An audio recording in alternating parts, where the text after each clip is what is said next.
अल्हम्दुलिल्लाहि रब्बिल आलमीन वस्सलातु वस्सलामु अला सय्यदिल अंबिया वल मुरसलीन व अला आलिहि व अस्हाबिहि अजमईन। अम्मा बाद फ़अऊज़ु बिल्लाहि मिनश शैतानिर रजीम। बिस्मिल्लाहिर रहमानिर रहीम। साद वल कुरआन ज़िक्र बलिल्लज़ीना कफ़रू फ़ी इज़्ज़तिन व शिक़ाक़ कम अहलकना मिन क़ब्लिहिम मिन क़र्निन फ़नादौ वला तहीन मनास व अजिबू अन जाअहुम मुनज़िरुम मिनहुम व क़ालल काफ़िरून हाज़ा साहिरुन कज़्ज़ाब अजालल आलिहतन इलाहन वाहिदा इन्न हाज़ा लशैउन उजाब वन्तलक़ल मलअु मिनहुम अनिमशू वस्बिरू अला आलिहतिकुम इन्न हाज़ा लशैउन युराद मा समेना बिहाज़ा फिल मिल्लतिल आखिरा इन हाज़ा इल्ला इख्तिलाक़ अउन्ज़िला अलैहि ज़िक्रु मिन बैनिना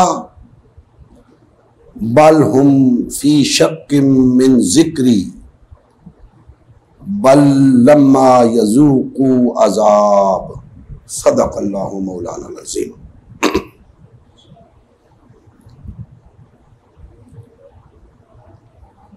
मोहतरम मुसलमान भाइयों, अल्लाह जल्ला मजदहू का लुत्फ़ व करम है कि हम खालिसतन उसकी रज़ा के लिए उसकी बारगाह में हाजिर हुए। अल्लाह जल्ला मजदहू हम सब की हाज़िरी अपनी बारगाह में मंजूर व मकबूल फरमाए।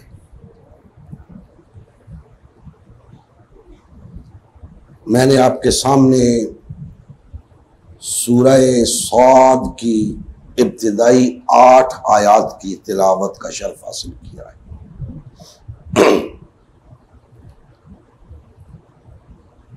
इन आयात मुबारका के अंदर इंतहाई जामियत के साथ एक इंतहाई अहम मौजू को समो दिया गया है। कोशिश करूंगा कि इस मौजू की वजाहत अपने अल्फाज में आप समेत तमाम मुसलमान भाइयों के सामने रख सकूं।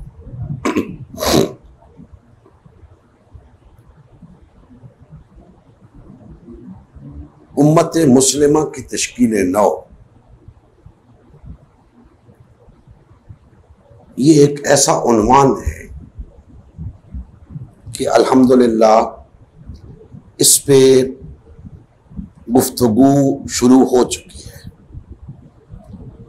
अवामुन्नास के अंदर और हुजरों के अंदर दुबके हुए उलमा के अंदर इस पर बहस हो रही है कि ये क्या चीज़ है, ये क्या फ़लसफ़ा है जो उम्मत मुस्लिमा की तश्कील नौ के उन्वान से एक ऐसे शख्स ने पेश किया है जिसका मुआशरे के अंदर कोई कद काठ नहीं है, ना वो कोई बहुत बड़ा मजहबी पेशवा है, ना कोई बहुत बड़ा सियासी रहनुमा है, और न ही दुनियावी लिहाज से किसी जाहो हशमत का मालिक है। एक आम इंसान है और ये फलसफा उसने जो पेश कर दिया है, इस पे वो ताज्जुब का इजहार कर रहे हैं कि आज तक ये बात नहीं सुनी।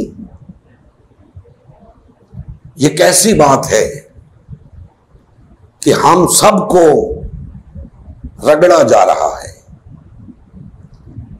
हम सबको मुस्तरद किया जा रहा है,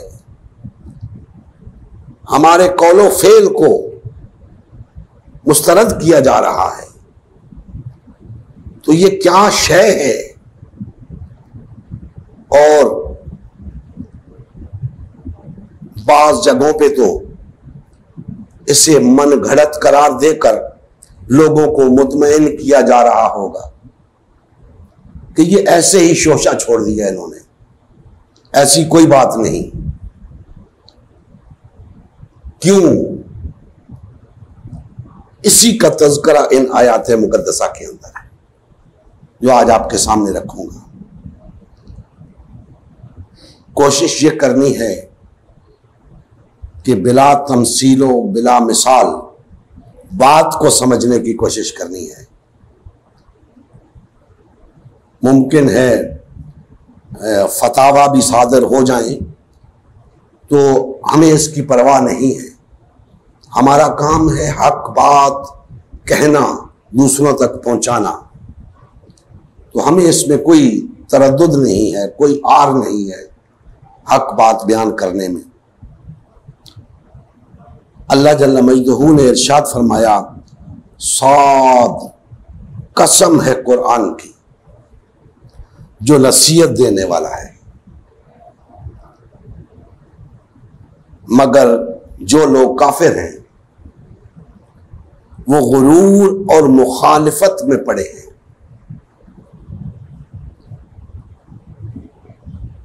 ये काफिर होना कोई गाली नहीं है, इस बात को ज़हन में रखें। काफिर होना कहते हैं इनकार करने को, काफिर होना इनकार करने को कहते हैं। एक इकरार करता है, ईमान लाता है, उसे मोमिन कहते हैं। एक इनकार करता है, उसे काफिर कहते हैं। जैसे हम तागूत का इनकार करते हैं तो हम काफिर हैं, तागूत के काफिर हैं हम। तो काफिर होना कोई गाली तो नहीं है, हमारे लिए तो एजाज की बात है कि हम तागूत का कुफ्र करते हैं, हम तो इसे एजाज समझते हैं। तो फी नफ्से ही काफिर का लफ्ज मजमूम नहीं है, उसका इस्तेमाल पे डिपेंड करता है कि हम कहां उसे कैसे इस्तेमाल कर रहे हैं। तो यहां अल्लाह जल्ल मजदूर फरमा रहे हैं कि जो लोग इनकार करते हैं, नहीं मानते, वो गुरूर और मुखालिफत में पड़े हैं। यानी उनके इनकार करने की वजह यह नहीं कि वो बात को समझ नहीं रहे, बात उनकी समझ में नहीं आ रही, कोई अजीब बात कह दी है अल्लाह के रसूल ने, अल्लाह ने कोई अजीब व गरीब किस्म की बात वही में पेश कर दी है, ऐसी बात नहीं। बात यह है कि वो गुरूर और तकब्बुर में पड़े हैं, मुखालफत में पड़े हैं। इसलिए या तो वो जानबूझ के हक बात को सुनना गवारा नहीं करते, या फिर उन्हें इस गुरूर और मुखालफत ने इस हाल में पहुंचा दिया है कि अब उन्हें हक बात सुनाई ही नहीं देती। वरना उनके इनकार की वजह यह नहीं कि बात उनकी समझ में नहीं आई। फिर फरमाया, हमने इनसे पहले बहुत सी उम्मतों को हलाक कर दिया, तो वो लगे फरियाद करने और वो रिहाई का वक्त नहीं था। यानी जब हमने कौमों पर अजाब नाजिल किया, कौमें सरकश हो गई, बागी हो गई, गुरूर और मुखालिफत के सबब, तो हमने उनको अजाब में मुब्तला किया। फिर वो दुहाई देने लगे, चीखो पुकार करने लगे, लेकिन अब तौबा की मोहलत खत्म हो चुकी थी। फरमाया अब ये वक्त उनकी रिहाई का नहीं था, ये उनकी निजात का वक्त नहीं था, अब वक्त हाथ से निकल चुका था।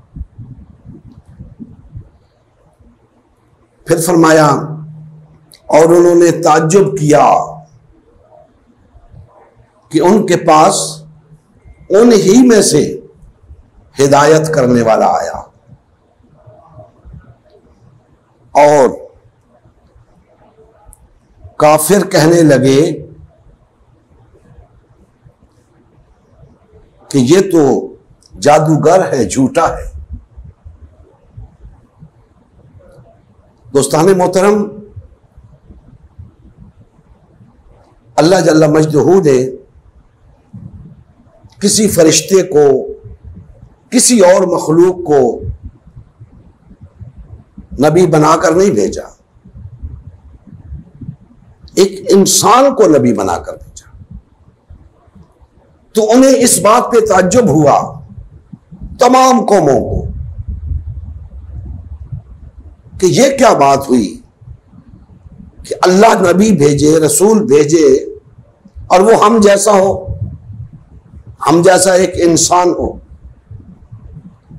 तो इस बात पे उन्हें ताज्जुब किया उन्होंने और कहने लगे कि ये तो झूठा है, माअज़ल्लाह, जादूगर है।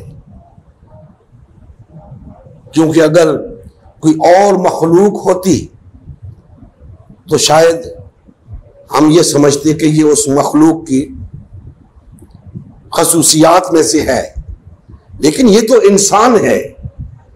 लेकिन लगता ऐसे है कि ये जादूगर है, झूठ बोलता है, लोगों को वरगलाता है।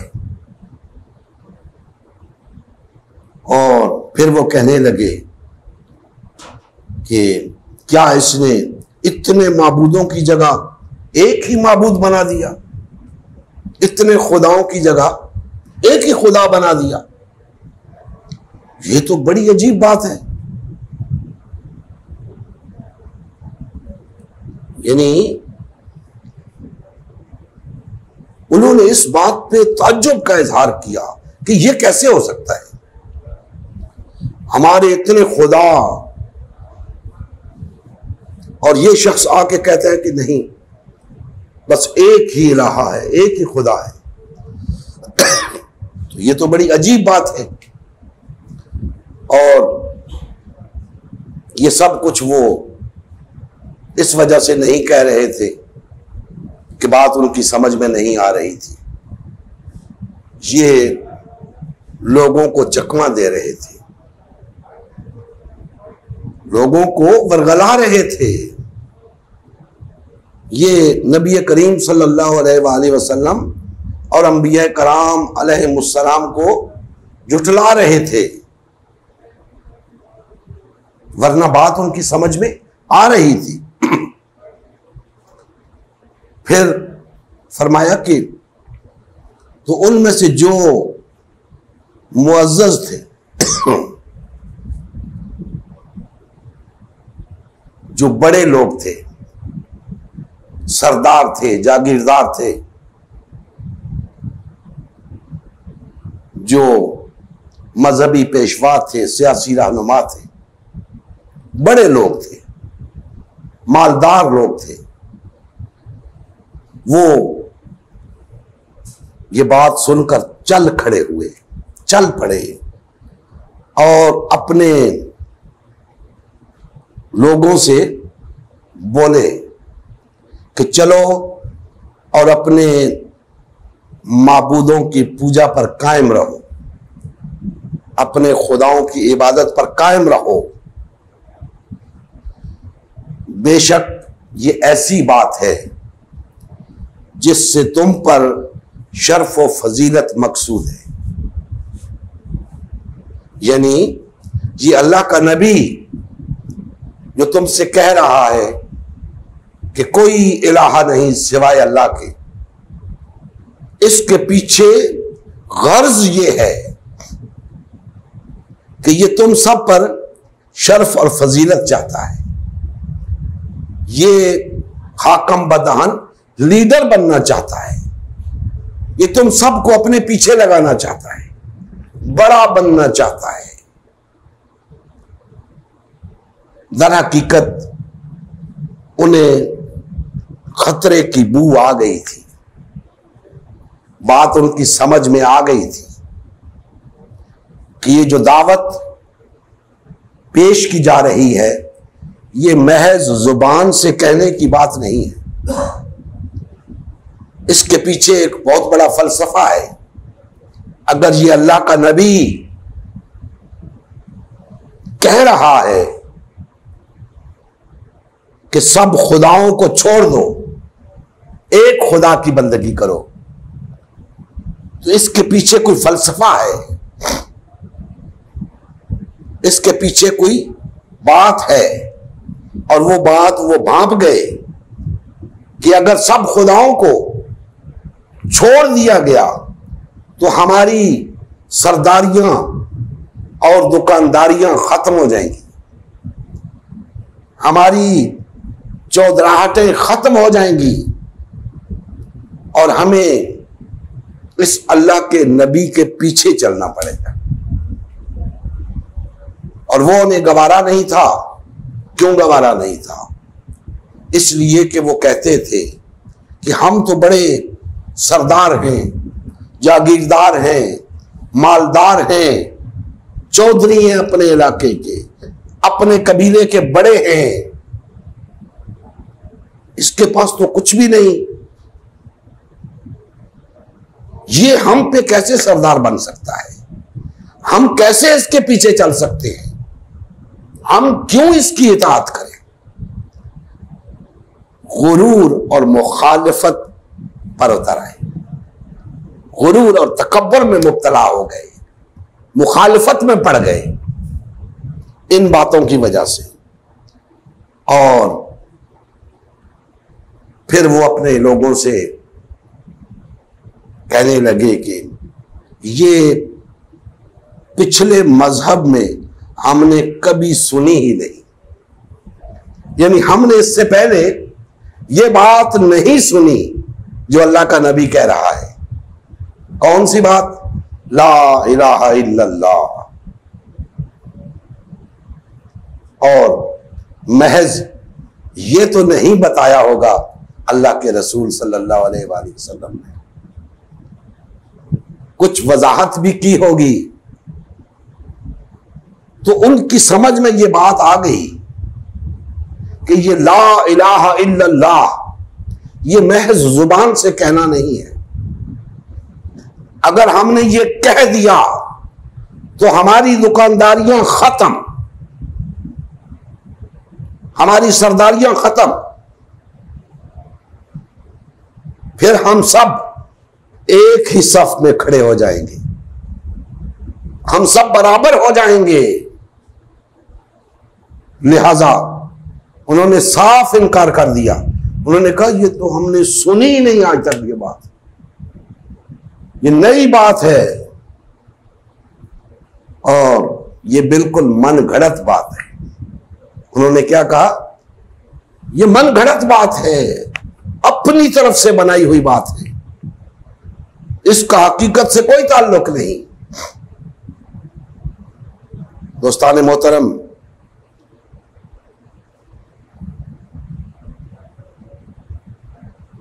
वो लोग कौम के सरदार थे, कौम उनके पीछे चलती थी, मुख्तलिफ कबाइल की शक्ल में थे या मुख्तलिफ खुदाओं को मानने वाले थे, जो भी था लोग उनके पीछे चलते थे। मुआशरे में उनका असर और रसूख था, उन्हीं से लोग फैसले करवाते थे, उन्हीं की मानते थे, उनके शिकंजे में मुकम्मल तौर पे जकड़े हुए थे। लिहाजा आम हालात में सवाल ही पैदा नहीं होता था कि लोग उनके शिकंजे से निकल सके। और उसके ऊपर ये कि उन्होंने अंबिया पर ऐसे ऐसे फतवे जड़ दिए,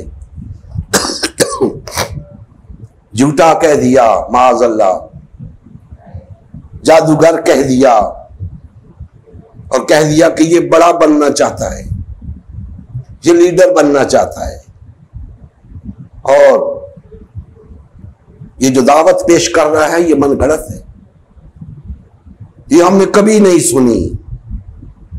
और फिर कहने लगे, क्या हम सब में से इसी पर नसीहत उतरी है? यानी सरदार तो हम हैं, बड़े तो हम हैं, लोग तो हमारी बात मानते हैं, लोग तो हमारे साथ हैं, हमारा मुआशरे में एक मकाम है, लोग हमारी इज्जत करते हैं, सरमाया हमारे पास, इक्तिदार हमारे पास, और नसीहत हम में से हम सब को छोड़कर इस पर नसीहत उतरी है। यानी यहां तक वो लोग बातें करने लगे। तो अल्लाह पाक फरमाते हैं कि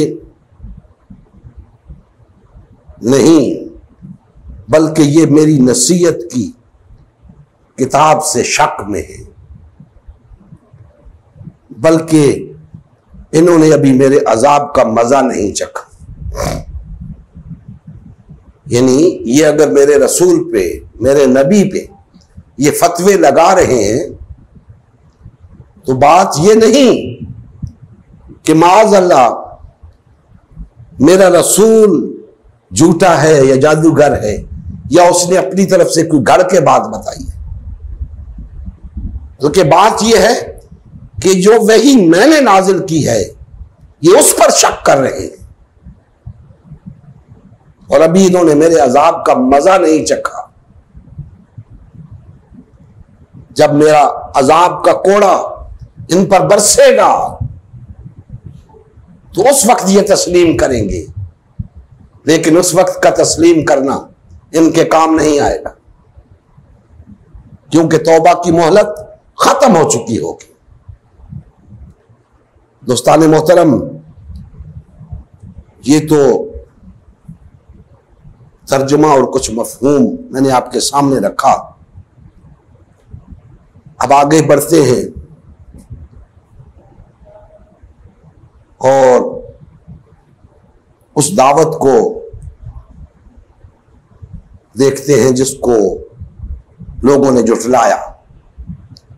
वो दावत थी ला इलाहा इल्लल्लाह की दावत।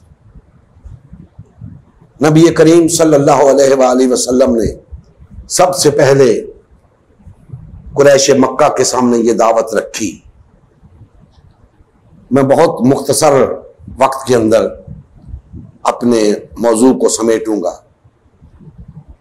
तो जब ये दावत रखी गई तो सबसे पहले तो लोगों ने कोई खास तवज्जो ना दी, लेकिन जब 2, 4, 5, 10 अफराद इस दावत की तरफ मुतवज्जे हुए तो फिर सरदाराने कौम को फिक्र रहा कोई,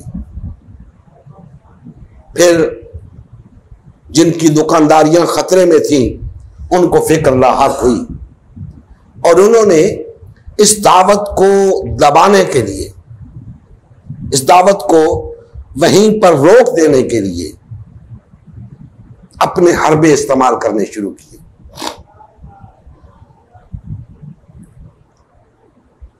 जब नबी करीम सल्लल्लाहु अलैहि वसल्लम ने फरमाया कि ला इलाहा इल्लल्लाह, तुम्हारे इन बुतों की कोई हैसियत नहीं, इनकी कोई हकीकत नहीं, इस कायनात के अंदर इलाहा सिर्फ अल्लाह है। तो अब चूंकि वो जो बुत थे बज़ाहिर, जिन्हें वो लोग खुदा मानते थे, इलाहा मानते थे, वो बज़ाहिर तो बुत थे, उन्हें भी पता था ये पत्थर के बुत हैं, न कुछ दे सकते हैं न कुछ ले सकते हैं। अल्लाह को भी मानते थे वो, लेकिन मसला यह था कि उन बुतों के पीछे दुकानदारियां कायम थी, सरदारियां कायम थी। अब अगर वो ये तस्लीम कर लेते कि हां वाकईतन ये बुत तो कुछ नहीं दे सकते, कुछ नहीं कर सकते, वही अल्लाह हकीकी इलाहा है जिसे हम भी समुंदर में पुकारते हैं, जिसे हम भी उस वक्त पुकारते हैं जब कोई और आसरा नजर नहीं आता, जब मुसीबत में होते हैं, तकलीफ में होते हैं तो उसे ही पुकारते हैं। हकीकत में वही इलाहा है, ये बात वो भी जानते थे, लेकिन उनकी दुकानदारियां खतरे में थी। अब उन्होंने हरबे इस्तेमाल करने शुरू किए कि किसी तरह अल्लाह के रसूल सल्लल्लाहु अलैहि वसल्लम को राजी कर लिया जाए कि हमारे खुदाओं के खिलाफ कोई बात ना करें, अपने खुदा की बात करें। हम भी अपने खुदाओं की बात करते हैं, आप भी करें, लेकिन हमारे खुदाओं को कुछ ना कहें। ये ना कहें कि तुम्हारे खुदाओं की कोई हकीकत नहीं, ये ना कहें कि तुम्हारे खुदा कुछ नहीं कर सकते, ये ना कहें कि अल्लाह के सिवा कोई खुदा नहीं। दोस्तान मोहतरम, ये वो बात थी जिस पे समझौता मुमकिन न था। बहुत कोशिश की कुरैश मक्का ने कि इस बात पे समझौता हो जाए, यहां तक कहा कि एक साल हम आपके इलाहा की इबादत करेंगे, एक साल आप हमारे इलाहा की इबादत करना, मिलजुल के रहेंगे। लेकिन नहीं, नबी करीम सल्लल्लाहु अलैहि वसल्लम ने दो टोक अल्फाज में फरमा दिया कि इस बात पे कोई समझौता नहीं, इलाहा फकत अल्लाह है, उसके सिवा कोई इलाहा नहीं। कुरैश मक्का, सरदारान मक्का का वफ्द हजरत अबू तालिब के पास गया कि अबू तालिब, आप बुजुर्ग हैं, आप बिस्तरे मर्ग पे हैं,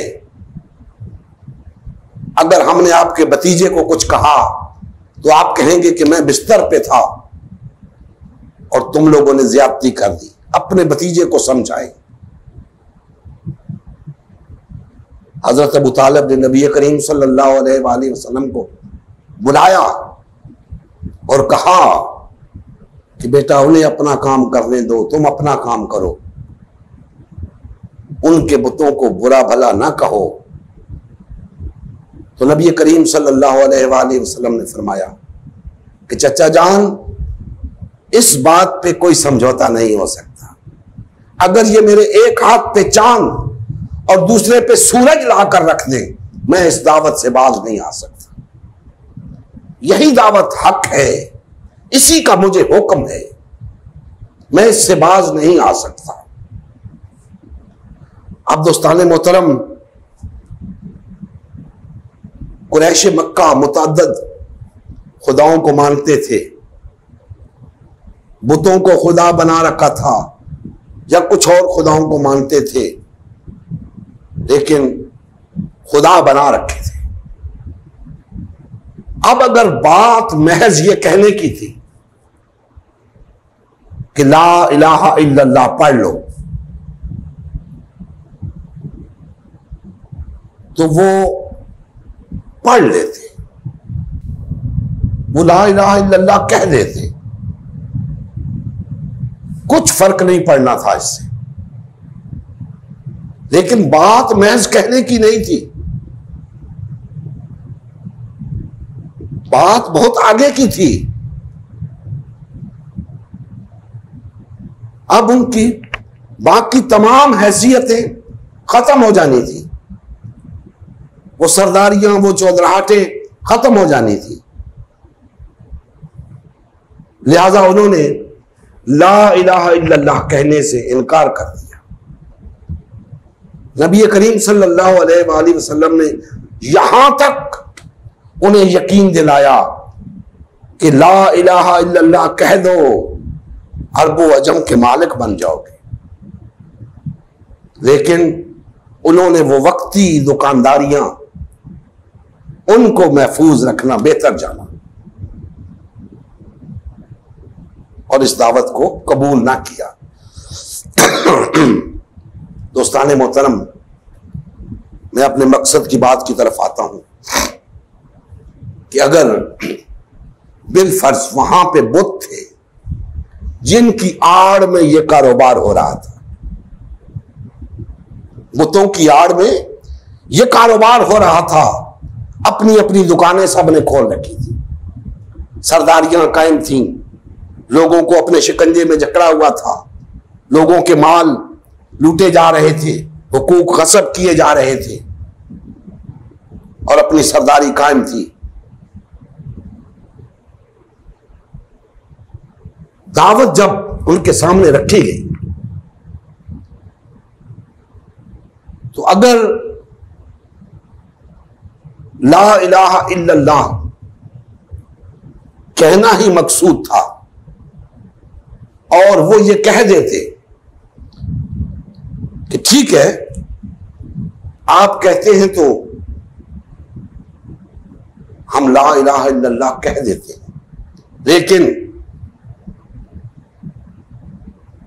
हम मस्जिदें अपनी अपनी बनाएंगे। गौर से सुने मेरी बात, हम ला इलाहा इल्लल्लाह कह देते हैं लेकिन हम मस्जिदें अपनी अपनी बनाएंगे, हमारे इमाम और अमीर अपने अपने होंगे, हर कबीले की अलग मस्जिद होगी, हर कबीले का अलग अमीर होगा, इमाम होगा, हमारे मदारिस भी अपने होंगे। मुझे बताएं क्या नबी करीम सल्लल्लाहु अलैहि वसल्लम इसकी इजाजत देते? हरगिज नहीं। क्यों? इसलिए कि फिर ला इलाहा इल्लल्लाह का मकसद ही फौत हो जाता था। ऐसा मुमकिन ही नहीं था। उसी तफरीक से तो उन्हें निकालना था, महज बुत परस्ती से निकालना मकसूद नहीं था, महज उन चंद लोगों को वहादत की लड़ी में परोना मकसूद नहीं था, पूरी इंसानियत को एक मरकजियत पे लाना मकसूद था, वहादत इलाहा की मरकजियत पे लाना मकसूद था। तो ये कैसे मुमकिन था कि आप उन चंद कबाइल को इजाजत दे देते कि ठीक है आप अपनी मस्जिद बना लें, नमाज ही पढ़नी है ना, आप अपनी बना लें, आप अपनी बना लें।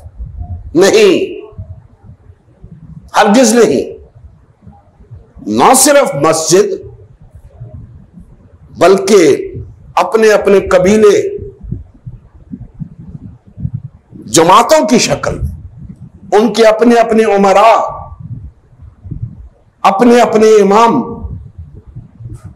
अगर दुश्मन हमला आवर होता है एक कबीले पर तो बाकी सब बैठे रहेंगे। क्यों? इसलिए कि वो उस कबीले पर हमला हुआ है। तो ये तो फिर ला इलाहा इल्लल्लाह का मकसद तो फौत हो गया। वही खराबियां बरकरार रहती। सिर्फ क्या होता,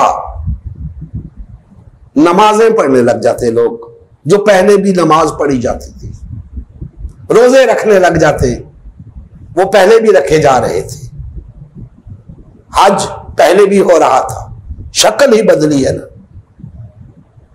ज़कात पहले भी अपने तौर पे लोग गुरबा में माल तकसीम करते थे, सदकात देते थे, बड़े बड़े सखी लोग मौजूद थे। तो ये सब काम तो हो रहे थे और इसी तरह होते रहते। ला इलाहा इल्लल्लाह का मकसद क्या था? अगर कोई छूट दी जाती तो ला इलाहा इल्लल्लाह को कायम करना मुमकिन न था, ला इलाहा इल्लल्लाह की दावत को आगे ले जाना मुमकिन न था। लिहाजा इस बात की कतई गुंजाइश नहीं थी, और इस बात को कुरैश मक्का जान गए थे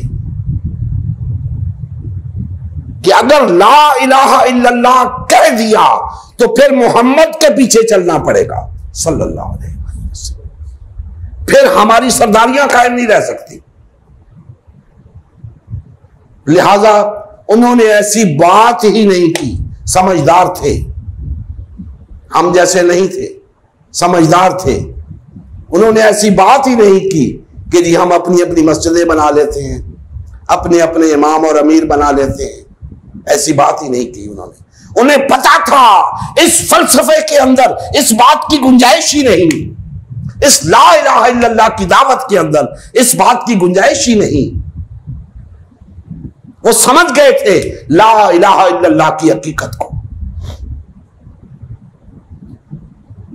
फतवे दिए उन्होंने बहुत सारे, लेकिन ये बात वो समझ गए थे कि अगर हमने कोई ऐसी बात कही मोहम्मद से सल्लल्लाहु अलैहि वसल्लम तो उसकी गुंजाइश ही नहीं है, कहने का क्या फायदा। मुख्तलिफ अंदाज में मुख्तलिफ बातें की उन्होंने, लेकिन वो ला इलाहा इल्लल्लाह को मानने की बात नहीं थी, बल्कि अपने तौर पे था कि जी हम अपने खुदाओं की इबादत करेंगे, आप अपने खुदा की इबादत करें। तो दोस्तान मोहतरम, वो अल्लाह को भी इलाहा मानते थे, लेकिन अकेले अल्लाह को इलाहा नहीं मानते थे, सिर्फ अल्लाह को इलाहा नहीं मानते थे। और दावत क्या थी कि अल्लाह वाहिद इलाहा है, अकेला है, कोई दूसरा नहीं। यह बात उन्हें गवारा नहीं थी, और इसलिए नहीं कि वाकईतन कुछ और खुदा भी मौजूद थे और वो उन्हें छोड़ना नहीं चाहते थे, नहीं, उन्हें यह भी पता था कि अल्लाह के सिवा वाकईतन कोई इलाहा नहीं। लेकिन अगर वो इस बात को मान लेते तो उनकी वो चौधराहट खत्म हो जाती, उनकी वो इजारादारी खत्म हो जाती, दुकानदारी खत्म हो जाती।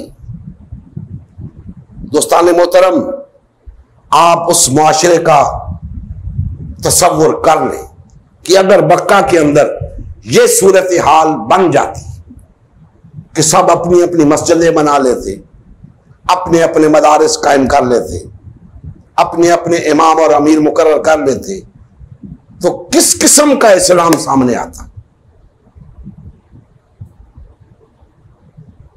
आज सूरत हाल आपके सामने है। हमारे पाकिस्तान के अंदर आज हजार हाथ की तादाद में मसाजिद हैं।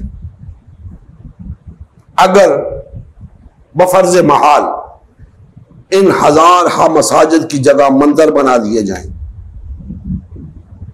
तो क्या हो जाएगा। अगर मसाजिद के अंदर एक रस्म अदा होती है नमाज पढ़ने की, तो मंदिर के अंदर भी एक रस्म अदा होती है। अगर मुसलमान रोजे रखते हैं तो बुत परस्त भी रखते हैं। अगर मुसलमान खर्च करते हैं तो बुत परस्त भी खर्च करते हैं। और हज तो मैंने आपको बता दिया, बुत परस्त पहले से करते थे, उसी काबा का तवाफ करते थे जिसका आज हम करते हैं। तो फर्क क्या पड़ता, कुछ भी तो नहीं। आज हम ला इलाहा इल्लल्लाह कहते हैं, तो अगर ना कहें तो क्या फर्क पड़ेगा, कोई फर्क नहीं पड़ेगा, क्योंकि हम महज कह रहे हैं। और जो कुछ हम कर रहे हैं इसकी इजाजत उस वक्त भी न थी, आज भी नहीं है। आज हम जब बात करते हैं उम्मत मुस्लिमा की तश्कील नौ की, तो एक तरफ तो कहा जाता है आपकी बात ठीक है, बहुत अच्छी बात है, ऐसा ही होना चाहिए, लेकिन ऐसा करने के लिए तैयार नहीं। और याद रखें, इस्लाम जिस दावत को हमारे सामने पेश करता है वो एक होने की दावत है, एक इलाहा की दावत है। और एक इलाहा की दावत सबके एक होने की बात है। एक इलाहा को तस्लीम करके हम दो नहीं हो सकते, दो से ज्यादा नहीं हो सकते, वरना क्या होगा? वही सूरत हाल होगी कि अगर कुरैश मक्का कहते कि हुजूर हम मान लेते हैं, ला इलाहा इल्लल्लाह कह देते हैं, लेकिन मस्जिदें अपनी बनाएंगे, मदारस अपने बनाएंगे, तो आज वो काम हमने कर दिया है। ला इलाहा इल्लल्लाह भी कह रहे हैं, मस्जिदें अपनी अपनी बना ली हैं, मदारस अपने अपने बना लिए हैं, इमाम अपने अपने बना लिए हैं, अमीर अपने अपने बना लिए हैं। कहां गया फलसफा ला इलाहा इल्लल्लाह? इसीलिए तो कह रहा हूं मस्जिदें हों या मंदिर हो कोई फर्क नहीं पड़ता, क्योंकि ला इलाहा इल्लल्लाह का फलसफा नहीं है। इन मस्जिदों में इबादत करने वाले अगर एक होंगे तो फिर ला इलाहा इल्लल्लाह का फलसफा सामने आएगा। और अगर ये अपनी अपनी मसाजिद को लेकर बैठे रहेंगे, अपने अपने आइम्मा और उमरा को लेकर बैठे रहेंगे, अपने अपने शयूख को लेकर बैठे रहेंगे, तो ला इलाहा इल्लल्लाह का फलसफा खत्म हो जाएगा। फिर ला इलाहा इल्लल्लाह नहीं होगा, महज जुबान से कहना होगा।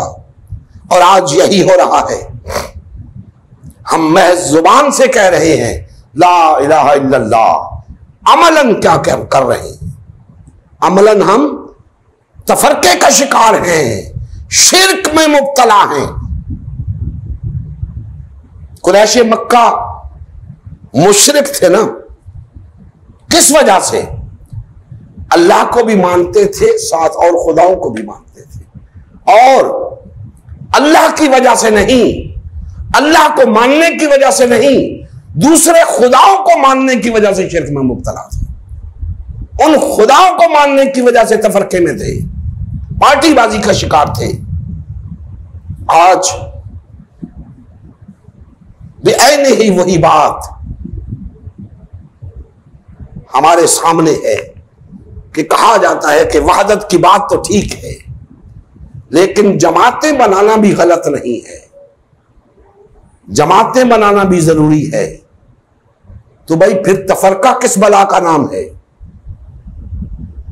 अगर वहदत भी जरूरी है, जमातें बनाना भी जरूरी है, तो फिर तफरका किस बला का नाम है?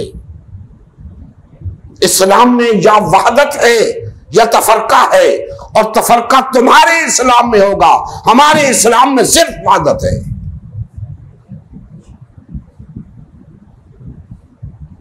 इसके सिवा इलाहा के एक होने का कोई मतलब नहीं।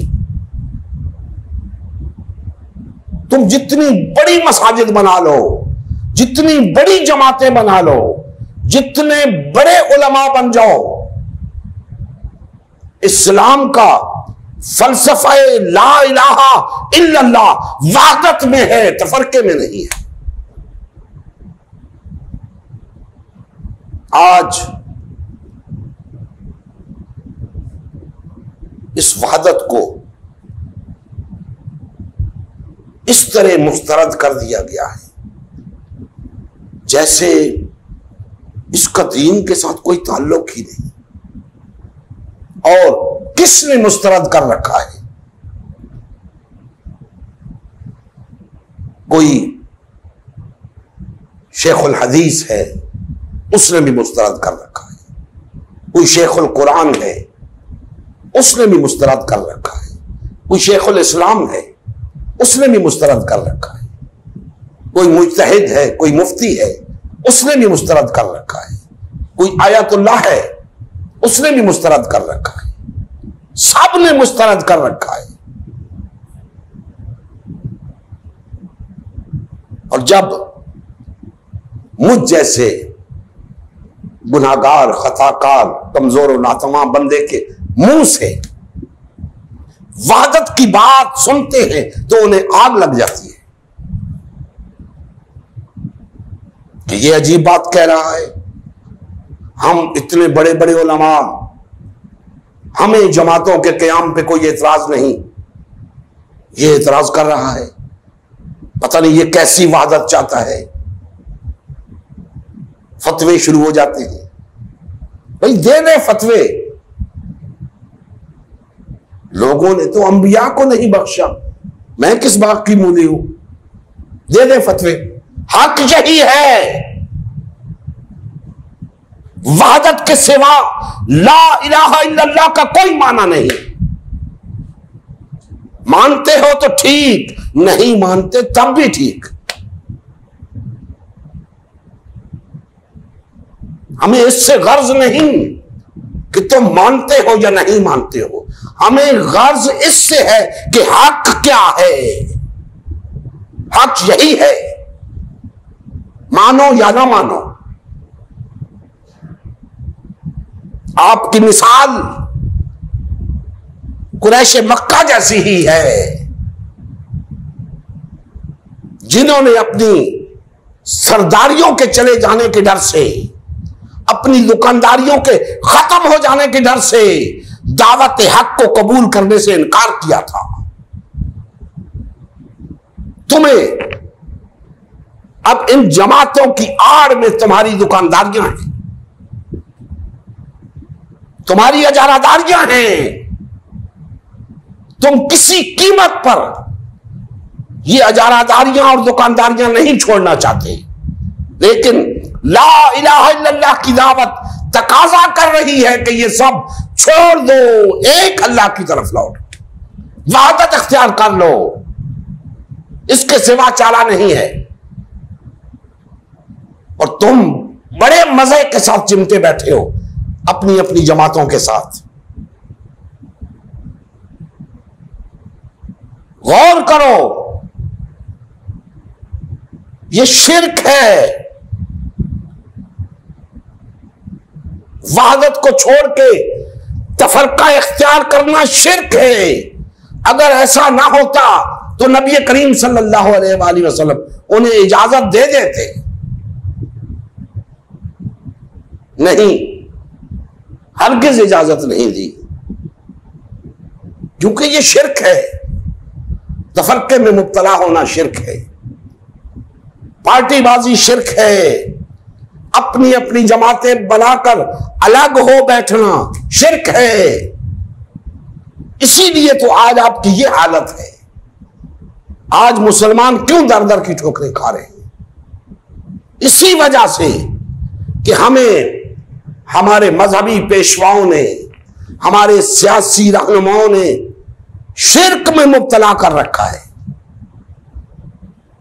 तौहीद वहदत में है, तफरके में नहीं। जिस तरह शिर्क वहदत में नहीं आ सकता, इसी तरह तौहीद शिर्क में नहीं आ सकती।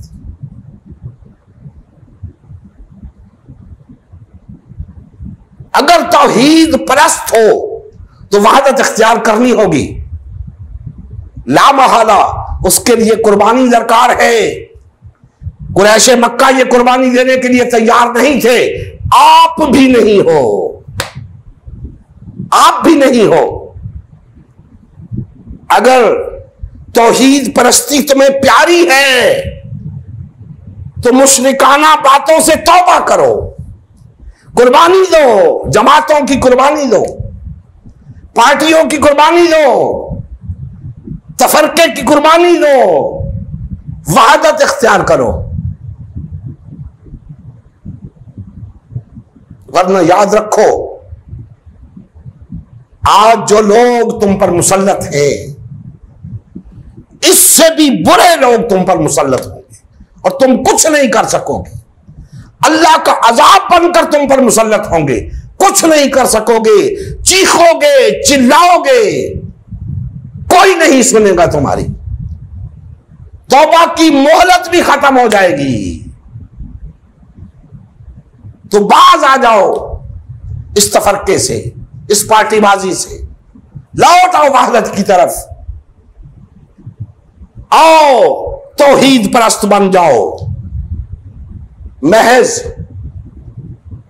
दावा काफी नहीं है, महज ला इलाहा इल्लल्लाह कहना काफी नहीं है, ला इलाहा इल्लल्लाह पर अमल करके दिखाओ। और ला इलाहा इल्लल्लाह पर अमल तफरके में तकसीम होकर नहीं हो सकता, वहदत इख्तियार करके हो सकता है। मैं कैसे मान लूं कि हमारे इन बड़े बड़े उलमा को, जो शेखुल हदीस भी हैं, शेखुल कुरान भी हैं, शेखुल इस्लाम भी हैं, मुज्तहिदीन भी हैं, मुफ्तियान कराम भी हैं, मशाइख इज़ाम भी हैं, मैं कैसे मान लूं कि इनकी समझ में यह बात नहीं आती? आती है, समझते हैं सब, मानते नहीं। और जब कहा जाए कि ये तुम्हारी दुकानदारियां हैं, ये तुम्हारी इजारादारियां हैं, तो फिर गुस्से में आते हैं, फिर फतवे जड़ते हैं। भाई लगाओ फतवे, एक जान ही तो है, ये तो पहले दिन से अल्लाह के सुपुर्द है, ले लो। लेकिन याद रखना, हक यही है, आज नहीं तो कल तुम्हें इस हक की तरफ पलटना है।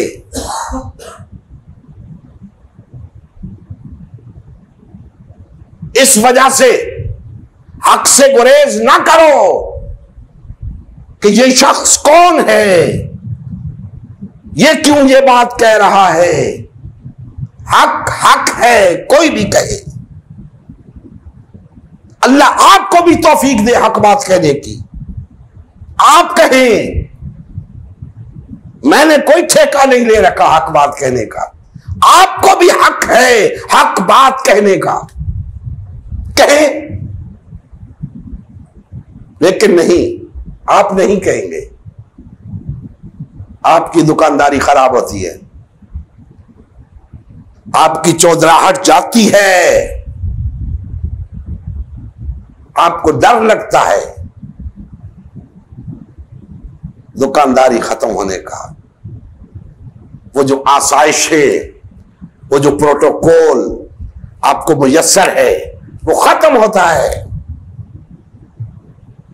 लेकिन याद रखें, अगर दीनदारी का दावा है तो खुदा के लिए अपने आप को भी धोखा मत दें, अल्लाह और उसके रसूल को भी धोखा मत दें, मुसलमानों को भी धोखा मत दें। साफ गोई से काम लें। और अगर आपने साफ गोई से काम लिया तो वो दिन दूर नहीं जब हम इस तफरके और पार्टीबाजी से निकलकर उम्मत वाहिदा बनेंगे, उम्मत मुस्लिमा बनेंगे, और फिर अल्लाह जल्ला मजदहू हमें गलबा अता करेंगे। लेकिन उसके लिए हम सबको कुर्बानी देनी होगी, सिर्फ जमात इस्लामी को नहीं, मिनहाजुल कुरान को भी, सिर्फ दावत इस्लामी को नहीं, तबलीगी जमात को भी, सिर्फ तंजीम इस्लामी को नहीं, दावत इस्लामी, पीपल्स पार्टी, मुस्लिम लीग, तहरीक इंसाफ, जमीयत उलमा इस्लाम, सबको कुर्बानी देनी होगी। तहरीक लब्बैक पाकिस्तान, जितनी जमातें हैं सबको कुर्बानी देनी होगी, एक होना होगा। ला इलाहा इल्लल्लाह का माना ही यह है कि हम सब एक झंडे तले इकट्ठे हों। अगर मैं किसी एक जमात के खिलाफ बात करूं ना, तो आप कह सकते हैं कि तुम इस जमात के लिए दिल में बुग़्ज़ रखते हो। नहीं दोस्तान मोहतरम, किसी जमात के लिए मेरे दिल में कोई बुग़्ज़ नहीं। मैं सिर्फ यह बता रहा हूं कि यह जमात साजी कुरान और सुन्नत के खिलाफ अमल है। इससे बात आ जाओ, किसी एक जमात से मुखातिब नहीं हो, सब जमातों से मुखातिब हो, सब मुसलमानों से मुखातिब हो। किसी के साथ हमारा झगड़ा नहीं। हम सब भाई भाई हैं, हमें भाई भाई बनना होगा, रिश्ता अखुवत में मुंसलिक होना होगा, एक दूसरे से मोहब्बत करनी होगी, वहादत इख्तियार करनी होगी। वरना इस रुए जमीन के ऊपर कभी भी हम एक बावकार कौम के तौर पे जिंदा नहीं रह सकते, हमेशा जलील और रसवा होते रहेंगे। अल्लाह जल्ला मजदहू हमारे हाल पे रहम फरमाए और हमें कमा हक़्क़ो वहादत इख्तियार करने की तौफीक अता फरमाए। वमा अलैना इल्लल बलागुल मुबीन। नबी करीम सल्लल्लाहु अलैहि वसल्लम की ज़िंदगी का मकसद ग़लबा दीन इस्लाम था।